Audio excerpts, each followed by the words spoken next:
మీరు కోరుకున్న జీవితం, మీరు కోరుకున్న ఆనందం ఎక్కడో బయట లేదు, ఏదో మనిషిలో లేదు, ఇక్కడుంది. అంటే మీ లోపలే ఉంది.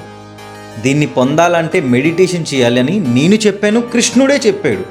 బట్ ఇది ప్రతి ఒక్కడు చేయలేడు. బట్ చేసిన ప్రతి ఒక్కడు మాత్రం మనశ్శాంతిని పొందుతాడు.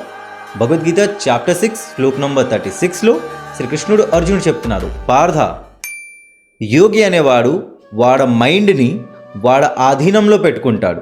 వాడి మనసుని వాడి ఆధీనం అంటే వాడి కంట్రోల్లో పెట్టుకుంటాడు. ఏ వ్యక్తి అయితే వాడి మనసుని వాడి మైండ్ని వాడి కంట్రోల్లో పెట్టుకోలేడు వాడు యోగి కాలేడు. బట్ ప్రయత్నిస్తున్న వ్యక్తి అంటే మెడిటేషన్ ప్రాక్టీస్ చేస్తున్న వ్యక్తి ఏదో ఒక రోజు యోగిలాగా మారుతాడు. ప్రయత్నించడం అనేది చాలా ముఖ్యం, చాలా ఇంపార్టెంట్. ఇప్పుడు జిమ్లో చాలామంది బాడీ బిల్డర్స్ ఉంటారు. వాళ్ళకి 6 ప్యాక్ కావాలి, కట్స్ కావాలి, బైసెప్ ట్రైసెప్ కావాలి.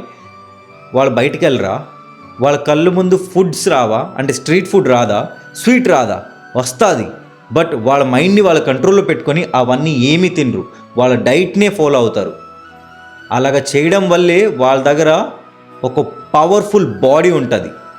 ఎస్, మీరు వినింది నిజమే. ఎవరైతే పర్ఫెక్ట్ డైట్ ఫాలో చేస్తారో వాళ్ళు చాలా స్ట్రెంగ్త్ ఉంటుంది, ఫిట్నెస్ ఉంటుంది, అలాగే చాలా పవర్ఫుల్ బాడీ ఉంటుంది. అలాంటి వ్యక్తులే మైండ్ని కంట్రోల్ చేసుకున్నప్పుడు మీరెందుకు చేయలేరు? ఒక్కసారి మైండ్ని కంట్రోల్ చేసి చూడండి, ఆటోమేటిక్గా మీరు కోరుకున్న జీవితం మీ కాలు కిందికి వస్తుంది.